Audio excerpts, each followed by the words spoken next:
Hey, what's going on, everybody, and welcome to Legacy's Journey, where we talk about creating what outlives you. I'm your host, Cameron Williams, owner of Kinley Consulting, where we focus on strategic financial growth for marketing agencies so that they can live the dream life they deserve and not be a slave to their business. And we do that through accounting, CFO services, and tax strategy. Now, y'all know we are on season two, season dose. And this is all about million-dollar agencies. So of course I had to put some feelers out. And one of these feelers, I was like, y'all, I need to talk to some people who know how to support agencies, sales, coaching, etc. Because we always want to give you guys value. Yes, we want to bring other agency owners on, but we also want to bring in some of those other functions that support agencies so that they can give you a completely different perspective, whether that's operations, whether that's sales, whatever that looks like. So, I put the post out and there was just one guy, and I liked it because he was persistent. He was like, yo, do you not know? It's your boy. I wrote a book on it. I got the game plan. So I'm like, okay, cool, let's do it. So we talked a little bit in DMs, and I was like, seems like a no-brainer to me. So, ladies and gentlemen, introducing young Frankie is here on the episode. What's going on, man? Cameron, stoked to be here. Appreciate you having me, brother. All right, now let's jump right into it. Tell the people name of the company, how long you've been at it, and what you specifically do to help your clients. Well, Cameron, as we were kind of talking off air, a lot of people in our agency space know me as this guy. I wrote the book Beyond the Agency Box, which is like one of the best-selling books in our industry. And and I wrote about it really, to be honest with you, because I've grown three different agencies of my own over the years, and I feel like I've made every mistake that a human can possibly make in this business. Although I'm still making plenty today. But in doing so, like my kind of goal in putting it together was to kind of make sure nobody ever had to go through whatever all the dumb shit I did, basically.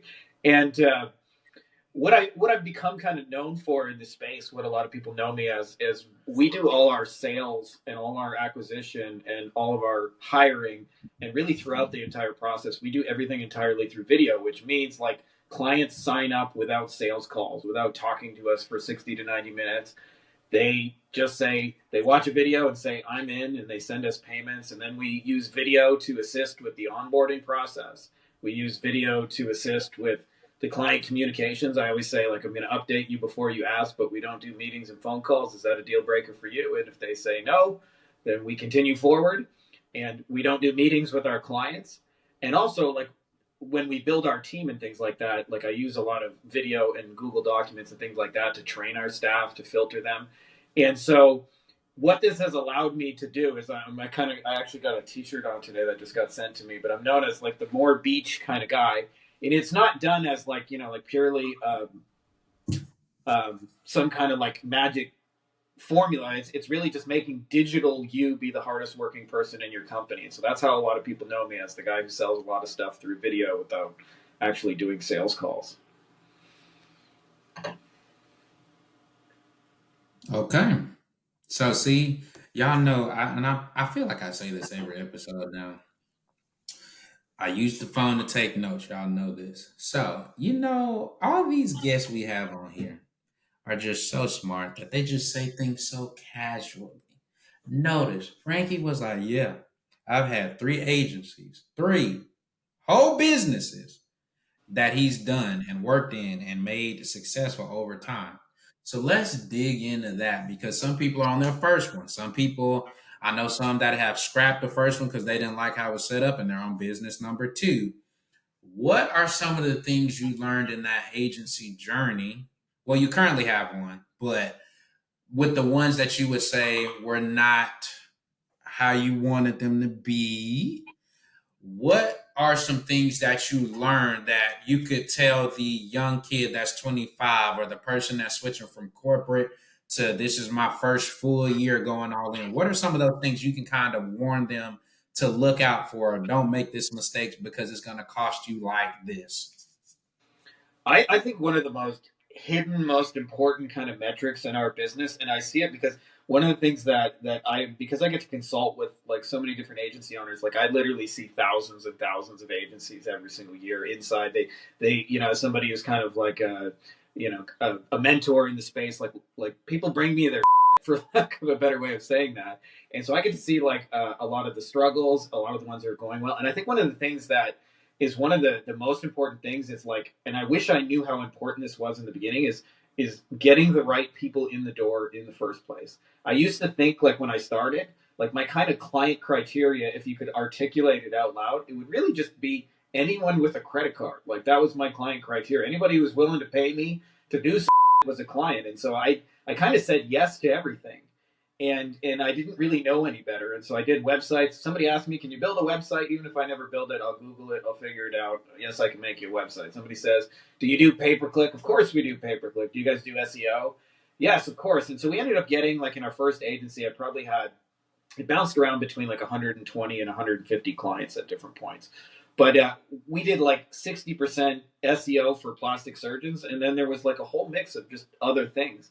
And so what this translated to for me is I had some people paying me a little, some people paying me a lot of phone calls, a lot of custom work. And I just ran around with the chicken, like my head cut off. And I can remember I was the only one I knew that people used to say, oh, you're so lucky you get to, work from a laptop and you can be, you don't have to drive in traffic. But I was like, I was the only one I knew answering emails Sunday at like 11:30 at night, sitting alone in a dark room. And it was really miserable. And I really wish that if I could go back is I eventually what happens is once you start reaching, like you have enough clients that you don't feel like you need more, you start becoming really choosy about even saying yes to more work because it's like, it's got to be a really, really good fit. And what I wish I knew is you could do that from the very beginning. And I'll tell you, these are the two things that I most look for in clients across any industries because they're behavioral things that matter. And one of those is, do they spend money actively to grow? So like, are they running pay-per-click ads? Do they buy websites?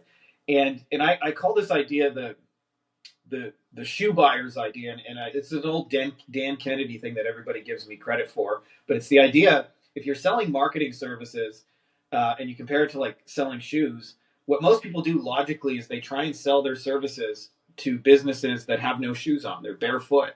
And they try and say, like, buy these services because they'll change your life. And so they try and sell to those people because they need it and would benefit from it. And what you actually want to do is sell to clients who have 200 pairs of shoes in the closet. So these are the clients who are already spending on SEO and pay-per-click and websites, and they're trying the TikTok thing, and they're doing the Instagram. And the reason is because if you choose those wrong clients who don't spend money, you really have two sales to make. And the first one is you should spend money and invest and grow your business. And the second is with me. And it's actually the first sale that's the really hard one to make because it's against their behavior. They'll fight you. They'll say, I don't wear shoes. And it's like, hey, we've grown 30 years with word of mouth. Why would we want to spend on Facebook ads now? And so a lot of the client issues that come is like literally they're just trying to convince people who don't spend money that they should spend money, and they'll fight you on it and fight you on it and fight you on it. And 80-20 says only about 20% of, like, it doesn't matter what industry you pick, dentists, doctors, lawyers, online coaches, e-commerce, only 20% of them are spending money on advertising. That's your market. And then the second thing I look for across any industry is that they actually have a team in place, because this represents a behavior that they've reached a point where they realize it makes more sense now to pay people to solve problems for me than it does to do it myself. If they haven't reached that stage, then they're going to be really tight with the wallet and they're going to try and do everything themselves. And so universally I see, like, if I had known this at the beginning, that just work with people who are spending money and have teams, like you'll make your life so much easier. And I really wish I knew that. And like, this is universally true kind of across industries. And you can make that decision right from the start that that's who your target market is. And what I found is a lot of times, I remember the first times I got hired by some law firms. Like, I remember there was a law firm, my very ever first consulting gig. They're $100 million law firm, and they're bringing me in, flying me out to do consulting. And I remember thinking, like, what the hell am I going to tell them about marketing? Like, they're a $100 million law firm. And once you get inside of it, you realize it's really the opposite. They actually have more problems. Firstly, it's like, it's a big company, so it's like bureaucratic, and there's like, Susie only got promoted because they went drinking with Jenny last weekend, and her and her are, and they need 17 meetings to get things done. And then the amount of things that they're managing, like, I can attest to this, like a TV lawyer, they have to, like, if they're doing TV, they have to figure out which commercials to run. They have to record them. They got to script them. They got to edit them. They got to get a specialty phone number. They got to check the phone number. They got to set it up. They got to buy media from 27 different stations, and that's just one media they're running. And so it's actually the opposite. It's like the $100 million company has more problems that they need help with than the guy who's or girl who's making 40,000. And so if I could go back and do it again, I would just like up level right from the start. Like it's just giving yourself permission to work with the brightest and the best and the movers and the shakers in your industry, and you'll find it's actually so much easier because they actually have the ability to kind of use what you tell them and benefit on it, and like they're just more harmonious relationships, and they'll pay you for a lot longer for like to do that kind of work for them. Okay. Now there was something you said in there that I think is really key that we should go back and really touch on. You made this statement, okay, I was hustling, which I'm all for that, especially when you're getting started. And word on the street, I low key think you should be hustling till you get to right about 1 million. But in this case, you said, well, I was engaged to work with him, so we signed him. But my first thought was like, oh my gosh, what would they want to learn from me? Because they got $100 million company and I don't. Talk a little bit more about that money mindset and how, I mean, now you're fine. But back then, how would you overcome that? Because you're essentially saying, hey, don't come out the gate going for the little fish. Go for the big one because, yeah, you'll be spending more time, but it's a bigger bang for your buck and you get to solve bigger problems faster. Yeah. Um, yeah, like to be honest, like I think it's normal to feel a little bit intimidated or scared to think like, hey, they're like, you know, so many levels past me that like, what am I going to say like that? Um, but part of me, like, to be honest with you, Cameron, like that was kind of an easy hell yes because they're like, we'll fly you out here, we'll pay for your hotels, we got this and this to do in the city, and we just want to talk to you for a couple hours. So like that wasn't very hard to say yes to, even if I didn't know how I was going to help them. But I call this kind of attitude, and I think it's one of the most important things in success is appointing yourself the mayor of Cool Town. And it's like you have to like decide that you're going to do cool even before you've actually done it and be okay with that. Like that requires you to jump in some level of uncertainty, and it's uncomfortable. I remember for me actually one of those biggest moments, I think it was around 2016, maybe 2015. I was starting my second agency, and we decided we were going to be one of the first people to bring Facebook ad to personal injury lawyers.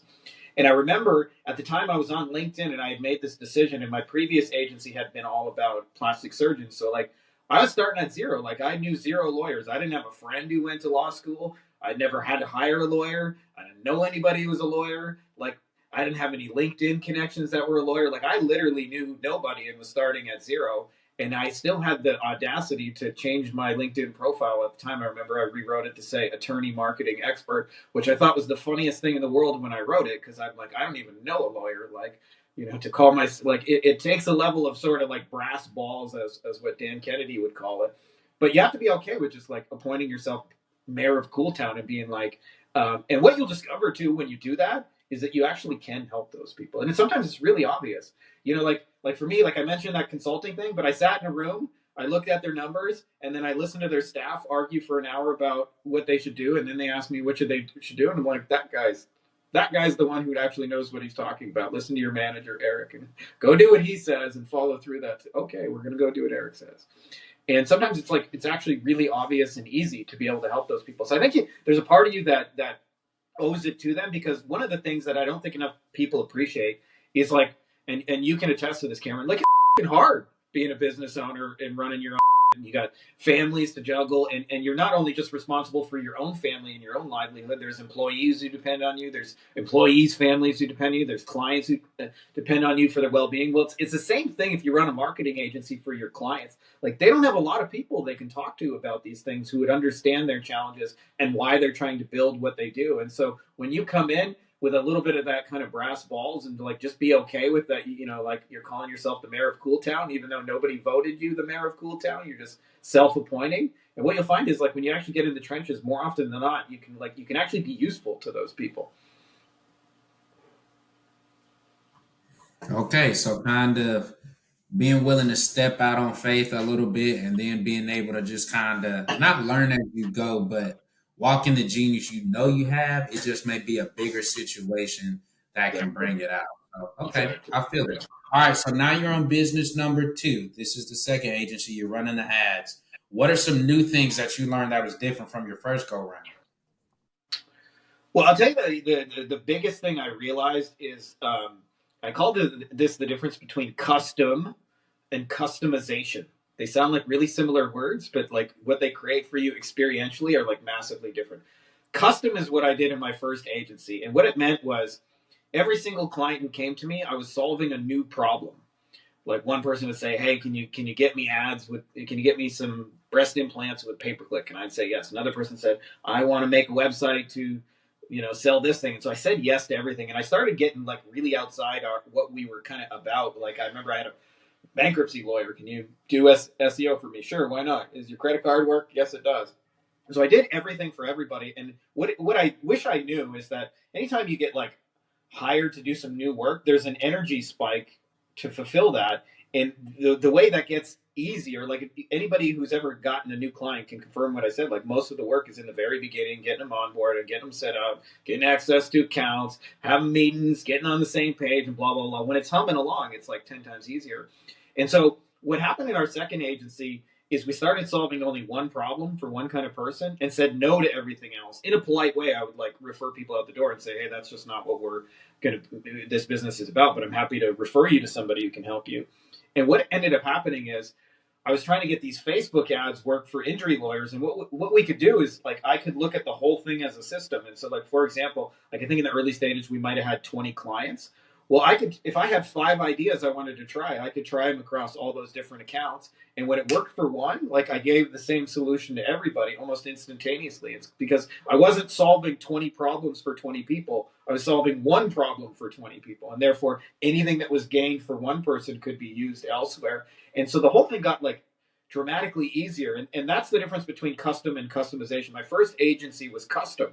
Like you got a credit card and a problem, I'm going to solve it. But what happened is like you got to get really creative sometimes. Someone pays you $800 to make a website. Now you got to go find somebody for $400 who can build that website. So there's a little left over for you. And you got to post on Fiverr and filter through people and Freelancer and Upwork and all these different sites. And that's just one problem. Then the next person says, "Hey, can you do a pay-per-click campaign?" And now I got to figure out landing pages and ad setup and tracking code and blah blah blah. And as where once we started just doing customization, and I compared the difference to like to use a metaphor, like when everybody looks at McDonald's today as what they are, but when they scaled, they literally just sold burgers. That was it. And so they were willing to customize. Customization is like, "Hey, can I get some extra pickles?" Yes, you can. "Can you hold the ketchup? I'm not a fan of ketchup." "Can I get an extra slice of cheese?" Yes, you can. That's customization.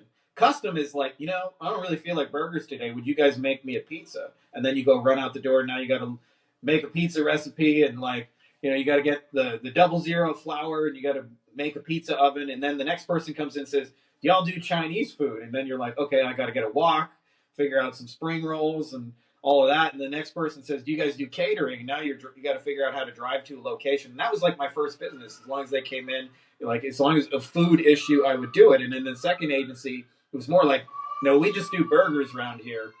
Y'all can get some extra cheese, but that's it. Like that's as much as we're willing to customize it, right? Like we do one thing." And what happened was I actually found it was easier in my second agency to have 50 clients than it was to have five in my first agency. Like a five, I was like a chicken with his head cut off trying to manage meetings. And the second one, like if I communicated, "Hey, these are the numbers," to one client, I literally like sent the same email 50 times. I just changed the name, right? Like I was just yeah, you get and I was just doing customization. And so it was like super easy.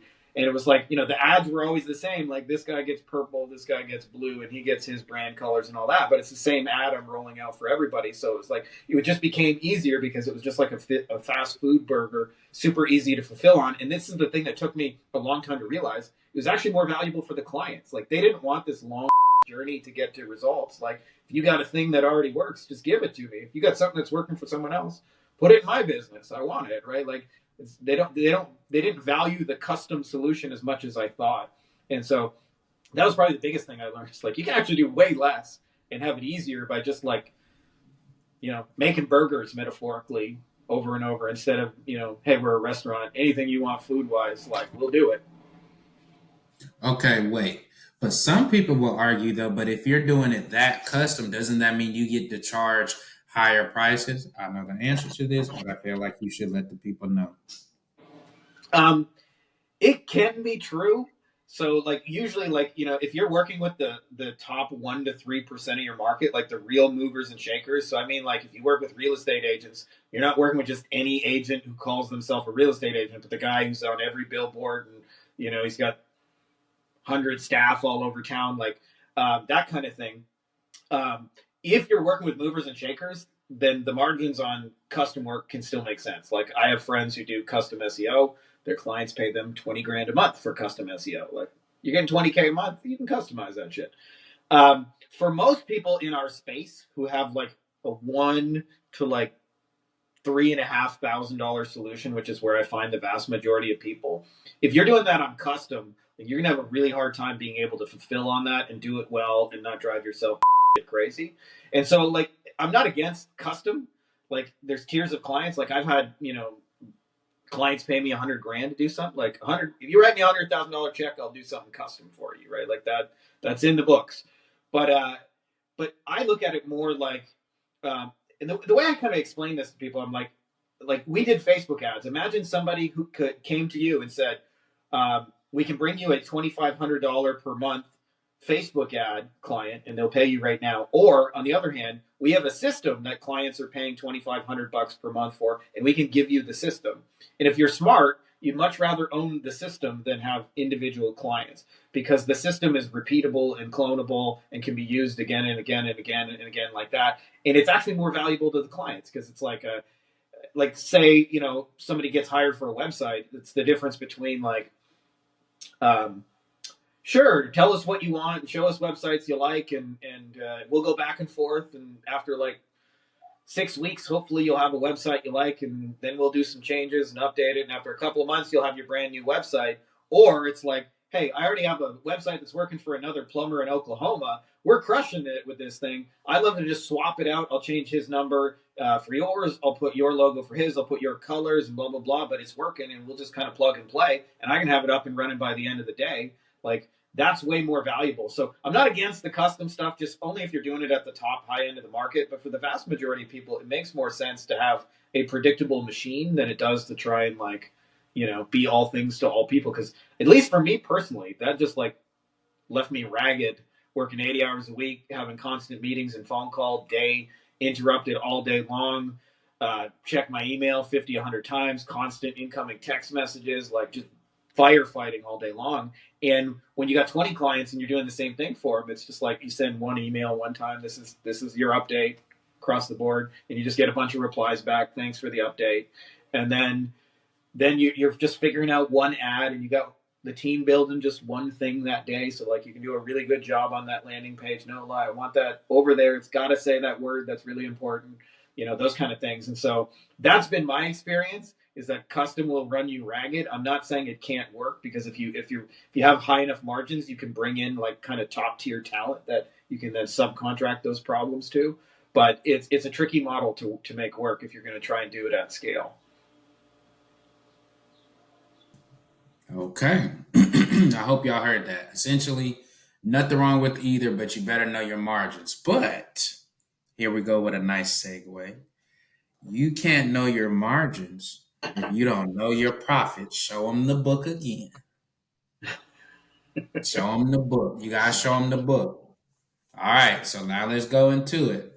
So beyond the agency, all right, so let's start breaking this down because I know you know about profits. Of course, we try to talk about that, not too rough because I don't want anybody to feel bad. But I think this is super important to drive home the point that you just have, which is okay. Let me reword what he just said. You can do a custom package, website, SEO, whatever for a client. But if it's not profitable, then it does you no good to have made the 50 grand for the project. But when you count up all the hours and the manpower and all the revisions and all the back and forth, I mean that was 60 or 70 grand in contractor payouts and time utilized. So let's jump into these profits. Biggest thing now you said, I'm guessing this is business three, right? Yeah. We're focusing more on the coaching side. You Yeah. said you worked with you. I think you said 150 other agencies. I've worked with thousands. I mean, like I get, Okay, yeah, thousands. So yeah. that means he has data upon data upon data.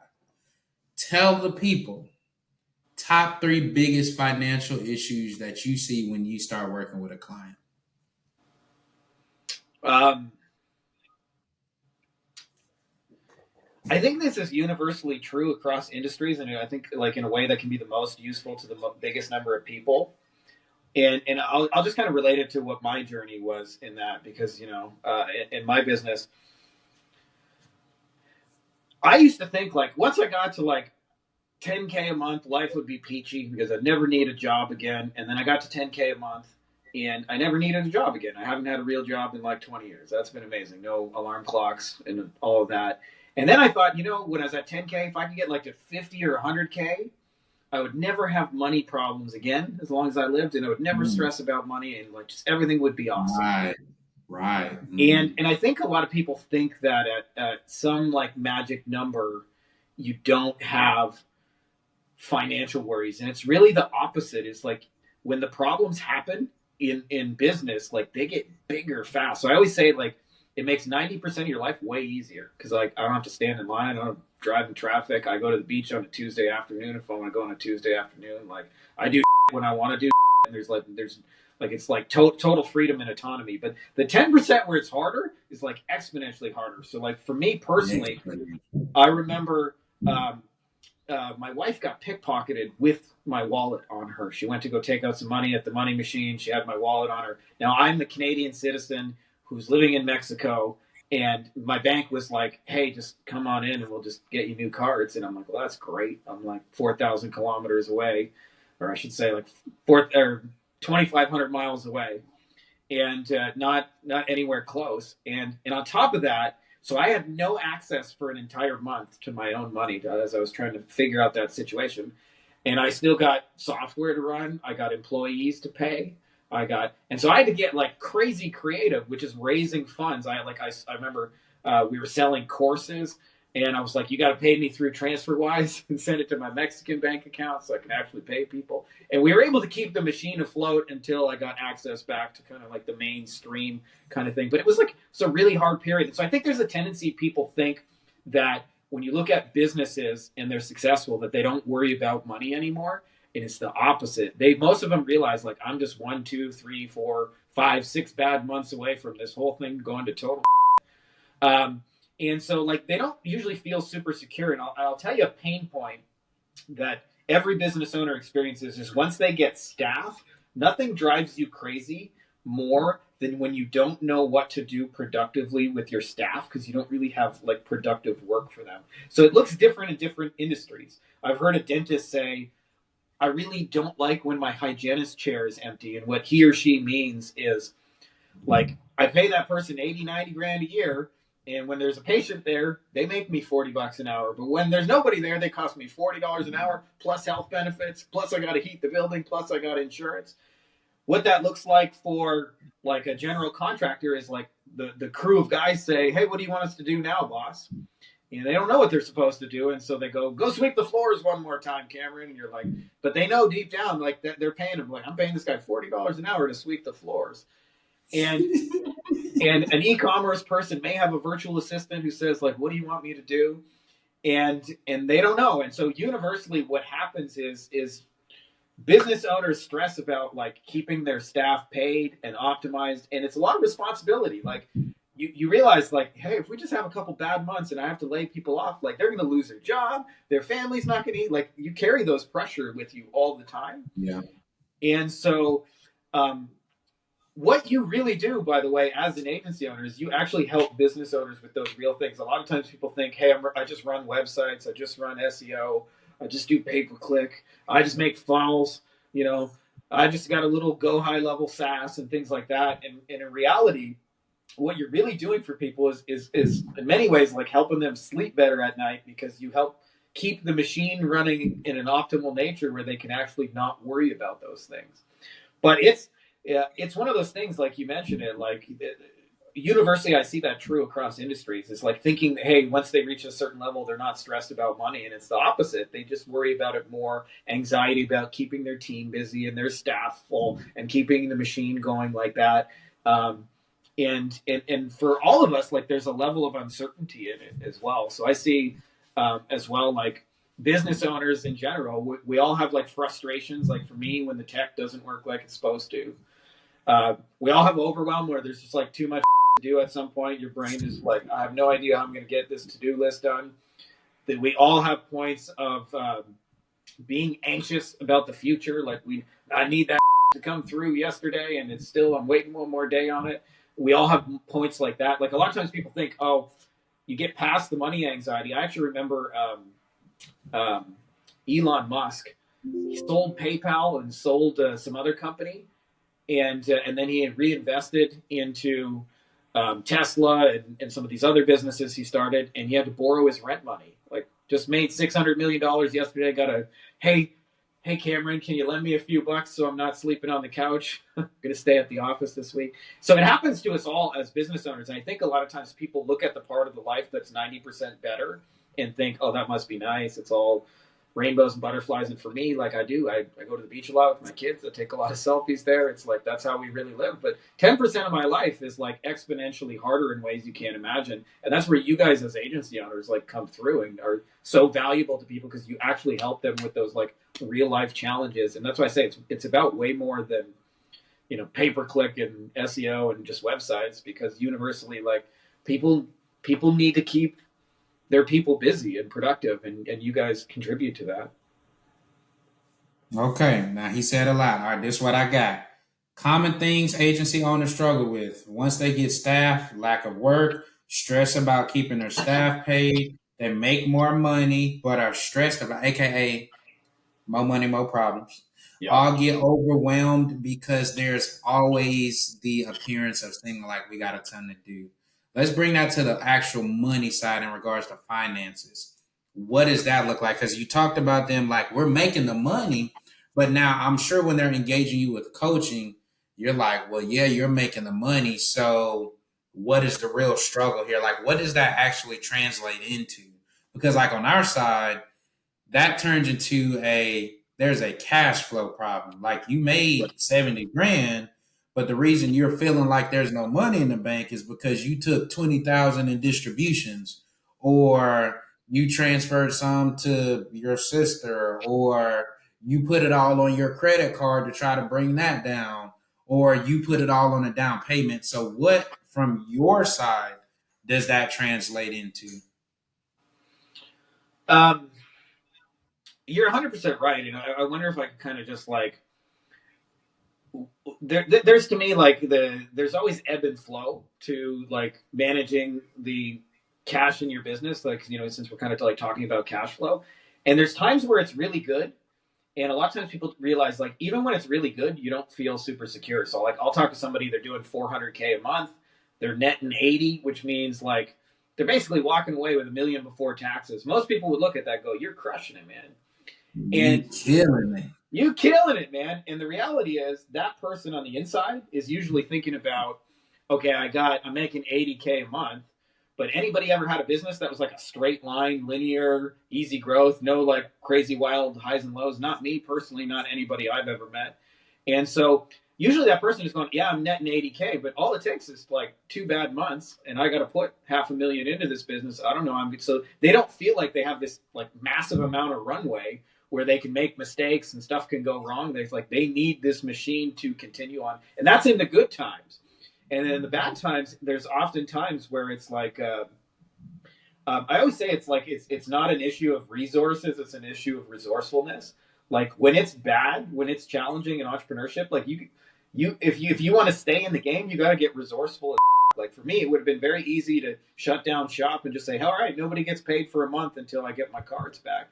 And we also, like you said, more money, more problems. I have a whole team down here in Mexico where I live. Like I don't do around my house. I got a lady who cleans it. I got a nanny who's here right now. I have a babysitter who comes on Friday night, so my lady and I can go on a date. I got a gardener. I got a guy who cleans up after my chickens. I got a guy who washes my car. They all like being paid like real money, and just because I don't have access to is like not a reason for them not to get paid. So like almost always when shit gets hard, I find like the inside of it is just like you got to be resourceful as fuck. Like I've had times where I like ask another business owner or my friend like, hey, can I put these software on your credit card? Like the money's sitting in my account. As soon as I have access to it, I'll pay it all back and I'll give you like a little tip for your time. But like I'm paying it with borrowed time. I'm like I said when it gets challenging, it definitely pushes you to be resourceful. But I remember I had an agency owner one time who came in one of my coaching programs, one of my biggest actual success stories, who's been with me the longest. And when he first came in, I remember he said, I know I need to do this because my daughter asked me today if I could have $600 for school, and I didn't have it. And I ended up yelling at her, and he was like, I don't want to ever have to do that again. And just tell me what I need to do. And then when he came in to like buy the program for me, he's like, I'm a little embarrassed to tell you this, but I don't have this on one card, but I have like 4 different credit cards and I could split it up between them. And he was kind of like embarrassed by like, hey, I got to split this up on 4 different credit cards. And I was like, dude, that's resourcefulness, right? Like most people, they check the credit card, and if it doesn't have enough, like that's no. They let the first no be final. And being resourceful to me is like you may hear no 6 times, but you just need one way for it to be a yes. And so there's kind of, I don't know, for me at least, I'm not saying it's true of everybody. From my experience, there's like an ebb and flow. There's like good times where it's going well, you're stoked, but you always got an eye on like, you know, uh, I don't feel like I have a crazy amount of runway where stuff can go wrong. And then there's the bad times of like you just have to like literally just sometimes pull it out of your ass and find ways to do things when life is telling you no in that moment and not taking no as an answer and not letting it be final. Okay. Let's talk about $1 million agencies because that probably means you coached a couple. We know that yours is clearly in that category, so that's amazing there. But in coaching others to get there, what are the top 3 things they do not need to do if they want to get there faster? Because that's the magic thing. I want to make 7 figures. I want to have a 7 figure agency. I want to make $1 million. Okay, you have the coach here. If you want to make 7 figures, these are 3 things you should not be doing. Number one is Um, that's a damn good question, my man. I'm a big believer that the number one thing is I hear so much inefficient bad advice in our space. And I'm not saying it like doesn't work, but it creates for you like this massive grind. The number one thing that I hear everybody saying you have to do is like cold outreach at scale. You got to be what I call digital door knocking. You got to be knocking on everybody's door like, hey, quick question. Do you need 30 booked appointments? Do you want 50 booked appointments? How many booked appointments do you want? Like it seemed to become the thing in our space. And I think that's a bunch of bullshit.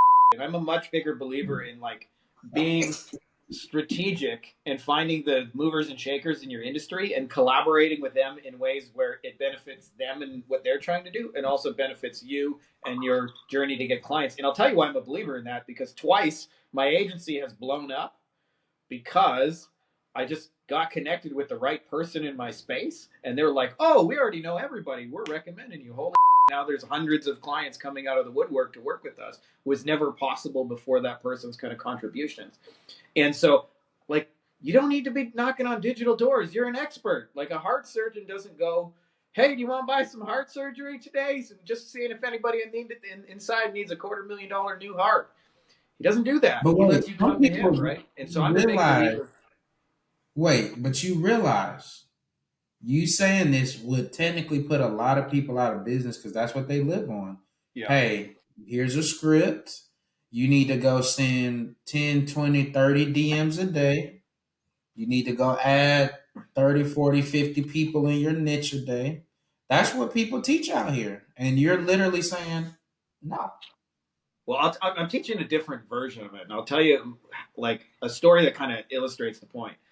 What everybody else is teaching is like my first ever job. I was 13 years old. I got a job selling chocolate bars for the blind, and my Canadian go on the hot summer days, sweating my nuts off. It was like humid where I live because we're right on the Great Lakes, so it feels like 100 degrees plus like 1,000% humidity, like melt your face off humidity. And I'm carrying around chocolate bars in a cooler, and I'm knocking on doors. And if you do that long enough, usually like 5 to 8 hours a day. You'll get a lot of rejection. You'll get a lot of people who aren't home. But some people do buy chocolate bars in there, and eventually you get your needs met.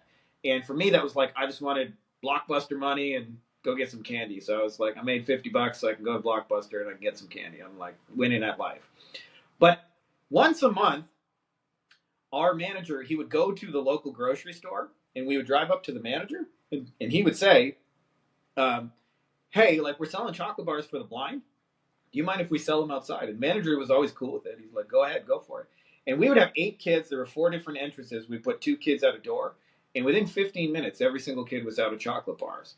So what everybody else is teaching is like digital door knocking, smash on enough doors.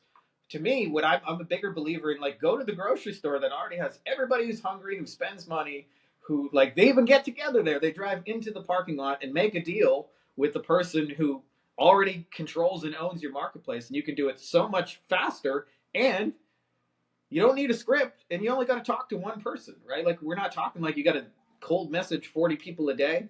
And the cool thing about digital stuff is like they'll let you sell right inside their store if you want, if you can do it in a way where it adds value to them and to their audience.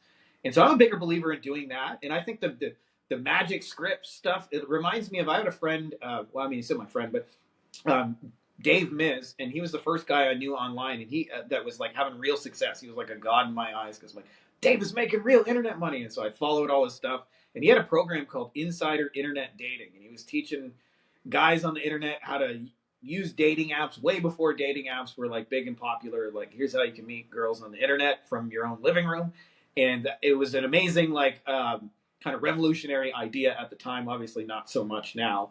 But one of the things that I noticed when I started paying attention to Dave's stuff, I kind of like was got a little bit absorbed into that pickup world. And I remember there's a thing where there's a lot of guys, like it's the most popular thing, is they're looking for what's the magic script? Like what's the pickup line I say that's gonna get me all the girls? And if you really think about it, there's no one line you're going to say to every girl that's going to work all the time. The whole idea that there's a magic script is a stupid concept to begin with. It's like everybody's a little different. If you just actually were real and approached her like a real human being, you probably would have better success than some cheesy line anyway. And what happens is they, you know, they try and tell people there's some magic line you can say that doesn't have rejection. And the guys who had the in the space were like, hey, there is rejection involved, but if you follow these principles, it'll work out more often than not. And here's how to kind of do it the right way and things like that. And so I think a lot of the digital door knocking plus magic script reminds me of the pickup guy at 2 a.m. who's trying to say the magic line that's going to get him laid. And the reality is that like it just don't work like that. It really doesn't work like that. And I wish less people wasted space on it. I know it's the most popular thing to teach in our space, but I think it's like literally the most noisy. Even when it works, even when it worked, like when I sold a lot of chocolate bars, I wouldn't even say a lot, but when I sold enough of them, like it was 8 hours a day of banging on doors, and sometimes people would be real mean to you and curse you. Like you don't need to do that. You can knock on one grocery store, and ultimately, I always say like, do you want to message 10,000 people in your audience or in your industry, or do you want to message the one conference owner who already has 10,000 of them who listen to him, right? So like to me, you can do far more efficient effort. And the funny thing is, it blows people's mind. Like often, like I connect with those people. Like I'm writing 2-3 sentences a third grader could write. Like I'm not. It's not like when I go to the grocery store manager, I have this 45-minute script. I'm just like, hey, dude, would you mind if we sold some chocolate bars outside? Yeah, man, sounds cool. Go outside, go sell them, and then that's it. Chocolate bars sold out. It's like can be way easier than people making. I should say it can be way simpler because it's not easy. If it was easy, everyone would do it. But it doesn't need to involve this long journey of like trying to manage tens of thousands of conversations. Makes sense. Okay, that's only one though. You gotta give it two more. You said, okay, no cold DMs, build better connections. That's one. What are three other things that if they want to get to $1 million faster, don't do this? Well, don't do custom since we already kind of did that on I earlier. take Just like that. just No like custom. one solution, one problem, one audience, one thing that you do, and then repeat that one thing over and over. That Okay, but that's violating two. that will make your life so much harder, and you'll make less money and have way more to do. Okay, that's two. What's my third one? Um, I think the biggest thing is like you shouldn't give up, especially like I mean this like in your marketing process, especially like I don't think people understand how noisy the world has become. Like the average person seeing thousands of ads a day. Like if you really want to connect with somebody, like don't just send one message and then give up. Like you said I was persistent, but I'm like that's pretty normal for me in my world. If I meet somebody like you and I'm like, hey, Cameron would be a good fit and somebody to connect to, and like that would be a genuinely beneficial thing for both of us. I'm like, we should talk. And if he doesn't respond the first time, there's a second and there's a third. And I'm not using some cheesy pickup line to do it or some magic script. I'm just talking to him. Hey, you're probably busy. I saw you got 3 kids. That kind of thing. I think more people would get a lot farther. It's so much of the short term thinking that actually costs people in the long term. And when I say long term, like a lot of times people think, oh, you're talking about like stuff that'll take 2 years to work. And I actually had a challenge inside of our group. I had a bunch of people asking me, like, hey, if you had to start over and you were me and you got no money and you got no blah, blah, blah, what would you do? And I described what I would do. And then I went and did it just to show people it was possible. I was like, how long would it take us to get to 10K? Now, obviously, like, it's not my first time doing this. I'm not saying like this is the average typical result, but it took us 26 days to get to almost 20K a month recurring. So we're not talking like you got to have a lifetime of patience. We're talking you got to have 26 days of patience. And I did that by just connecting with all the players in the space, contributing to their audience, adding value, sharing content, sharing good ideas. People come to us, we close them with video. And the cool thing is about our business model, like I think that was 6 clients. Like we're not talking like I convinced a mountain of people to come do something. Like we had 6 people. That was it, right? Like it's not a high bar to get there. And that was like in a brand new industry where I knew nobody and blah blah blah. And so I think it can be just like simpler than most people make it. I like that because I feel like that is very simplistic in theory, but it's very hard to execute. To your point, I know another person, which you know, JC and Karen, they're doing that same experiment of like we're going to try to get the 10K in profit as fast as we can. And to your point, people overcomplicate it. Oh well, we got to do 17 different things. No, like you said, we're going to do this one thing really, really great, really, really well, and then just staying focused and being okay with the bored day to day routine, consistent stuff that you know works. So Yeah. that's good. Okay, let's go here. How many people do you have on your team? Right now is like I'm proud to say this is the smallest team I've ever had, and we've designed that. That's probably another conversation for another day. But I have exactly 4 team members right now, and it's super lean, and it's lean on purpose. Like for me, what I've started to do, the latest evolution and where I'm at with this journey is I want the hardest person work in my company to be digital me. So we do a ton of stuff with video. Like we pre-sell clients. That's how we get our leads with video. We close clients with video. When they get onboarded with video. And it's because digital me is like kind of working 24/7 round the clock. I'm able to actually to accomplish with a lot with a much smaller team than I've ever had. And I'm proud to say it's only 4. And that's somebody who like, I don't even like sending my own emails. Like, hey, Karen, can you Okay. type this message too? So. See, now we got to go there because most people would argue you can't get to a 7 figure agency with only 4 people. You need a director of this and a C-level person here and head of this. Like, share a little insight on why you're on purpose, not only having a smaller team, but the benefits you see versus when you had the larger teams.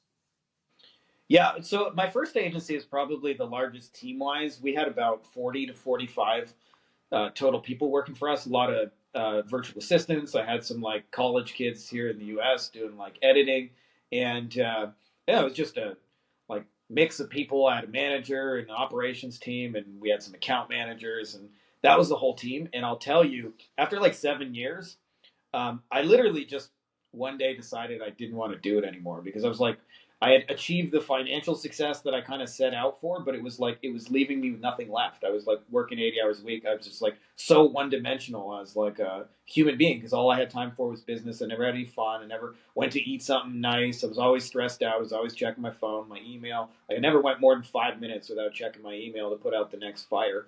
And it just like left me with nothing left to live. It was like the whole point of building a business to me was to be able to have freedom. And so as I've kind of like grown in the most recent version, I built it like that way on purpose. So I'm like, what's the point of building a business if it just owns my life and owns soul kind of thing. And so I started to think about how digital versions could be doing the heavy lifting, and it was partly because like I always thought like, hey, if you find really good people, things will get easier. And at least like for example, I had a hard time finding salespeople because I was really good at the sales and marketing of my own business, hence why I got into it. But like trying to replace yourself is then hard because like you may close at 80%. Now you're hiring a salesperson who's lucky to get 15%, and it's like it's real painful. Like I would have closed those last four calls. What are you doing, man? And all of that. And what I found is like I ended up finally getting like a real legitimate superstar salesperson who I'm still like super awesome good friends with today. And even when I had an awesome salesperson, like they're people, they have ups and downs. Like some days he'd be like, I don't know, man, my girlfriend just broke up with me. I don't know if I can do this sales call. And we'd go for four, and he'd want to like, not literally, but he'd want to write out the suicide note and tell me why he was depressed and nothing was working. And then when he makes six sales in a row, he'd tell me he's the greatest salesperson. His never stinks, and he farts rainbow sprinkles, and everything is awesome. And so I always felt like I had to motivate my staff to like, hey, when you're down, don't take the down so seriously. Sometimes you hear no, it's part of the deal. When you get yes, don't get so high on your own supply. Just stay level in the middle of it, and stay the process. And then when I Right. found out you could um, sell through video, I don't know if that's still working. It says reconnecting on mine. There we go. When I found out you could sell through video, I'm like, I don't need to do any of that. Like digital me doesn't have the same ups and downs. He's like, you record the pitch and just like it's always the same pitch every time. It always says who it's for. It always says who it's not for. And so, partly how we're able to manage a small team is I think more about like that's the whole point of the internet is to give you leverage where digital you can be creating most of the value in your relationships, and then therefore um, like you don't really need a giant team. Why do you? Because like the value isn't based on it, and also like we've gotten smarter on our deliverables. Like for example, I understand now if like you make a really cool website for a client, don't try and get another web design client. Try and sell the website you've already created 10 more times because it has value to other people, and you don't have to make it new every time. It's like I've got this burger ready to go. You tell me, and I'll put some extra lettuce and pickles on it for you, but it's ready to go. And uh, and that's how we're able to kind of do it more. Like I think about leverage to the extreme. And to be honest with you, Cameron, this all came out of like the last 4 years, 5 years, like just being a parent. I went from like I could work 80 hours a week and outwork every problem I had to now like some days I only get like an hour and a half to do on nap time while they're both asleep, and I got a 90-minute window to execute, and I got 24 hours of to do. How the hell am I going to do that? And so there was definitely some Man. sleepless nights over that, but I eventually figured out like, hey, if this is going to work, like digital me has to be doing the heavy lifting. And once I figured that out, it was like, okay, then like we can kind of make this easier. And now it's like now I don't even stress out about like, hey, I only got 90 minutes. Sometimes I'm like, I'm done in 60. Let's go home early. We spent an hour working today and we're done. But it hasn't always There been you that go. way. Obviously, it's 17 years into the game, and obviously taken a lot of roller coaster to kind of get to that point. Ooh, you hit me when you got to that part about the I only got 2 hours a day because of this. I'm like, oh man, I done been there. Yeah. Okay. All right, let's wrap this up. Let's go rapid fire really quickly. Some of the questions that everybody loves and says are like, bro, those were some solid questions. All right, here we go. 30 seconds each. What are some things you do to connect with your family throughout the week? I know you mentioned the beach. What are some good things that it's like every week we do pancakes or pizza on Fridays or something like that? I have morning cuddles with my kids, like most days, not quite every day, and we have breakfast together every day. We sit together and hang out over breakfast. There you go. All right, what about you and Bay? Because I've learned, family time with the kids ain't the same thing as like date time, one-on-one time. So, what are some things that you guys do while you're still working on the business? We hire a babysitter every Friday night, and we make it a point to have a 5 hour date night and just hang out, just the two of us, and intentionally go somewhere, do something cool, have some fun just as a couple. And it's made a huge difference. So it's like our Friday ritual is that like we There you just go. us. Okay. Okay. One of my favorites. If you could go back in time, you had a 30-second time machine, and you can go back to high school Frankie or college Frankie, what do you tell them, encourage them to do? What do you tell them? I think for anybody is like it's going to be okay. Just keep at it, and if it's the age old quote, if it's all going to work out. If it hasn't worked out, or it's all going to work out in the end. If it hasn't worked out, it's not the end. Okay. Okay. What are two or three things that you would say contribute to your success that you do fairly consistency? Like for me, it's I read my Bible in the morning, get my prayer time in. I gotta hit the gym. Like those are almost borderline mandatory in order for me to have a pretty great day. What are some of those things for you? Gratitude journal, vision board, green juice, exercise, and that's about it. And I guess What you writing, putting in your, writing. what you putting in the green juice? Well, I'm curious your ingredients. We I have a standard formula, so I don't have to think about it too much. I do half a cucumber, a couple sticks of celery, an apple, so it doesn't taste like a little piece of ginger, and then I put something green and leafy, depending on what's fresh and seasonal. All that. That's it. Cucumbers and celery. Ah, that's real green drink. Oh, But you put enough apple that it tastes more like apple than it does like everything else. oh man, that's nasty. All right, last question. What has a business owner taught you about Frankie the person? Um, Probably just how much you can do and how many people you can impact. Like I actually woke up today and I wasn't feeling 100%. We didn't have the best night with the kids, and like on my phone, there's like two messages of people telling me some cool they did based on what I told them, and how much that actually helped them and has transformed their lives. And I'll tell you, the first 7 years in business, I think I heard thank you maybe less than 5 times. I could count on one hand the number of times somebody actually said thank you and meant it. And the fact that, like you can have a real impact on people's lives, and the fact that I hear it regularly now is like that means more to me, any amount more than all the money. Don't get me wrong, I do like the money too. I'm not saying like don't work for the money, but I'm telling you, making an impact while you make the money is a whole level past it. That's just so much more beautiful. There you go. All right, this is your time. So tell the people. They may be like, man, I like Frankie. I vibe with him. Or I want to be in the coaching program. Hmm. I don't know what just happened. Frankie just disappeared. No, sorry. Okay. Well, you That's know Mexican what? internet. Internet and technology does that sometimes. So I'm gonna I'm gonna be Frankie. All right, guys. My name is Frankie F. I'm Frankie F. Thank you, Cameron, so much for having me on. If people want to get in touch with us, they can go to beyondagencyprofits.com. That's BEYONDAGENCY profits.com. If they want to connect with you, if you want to get in touch with us, just go there. It'll have all our links. There's our calendar there. You can see what we do. We love working with agency owners. We do have a coaching program where we've helped people go from making, of course, 500K for the first time to making several million. So we would love to work with you. And yeah, and if you want to connect with us, connect with me on Facebook at Frankie FrankieFihn.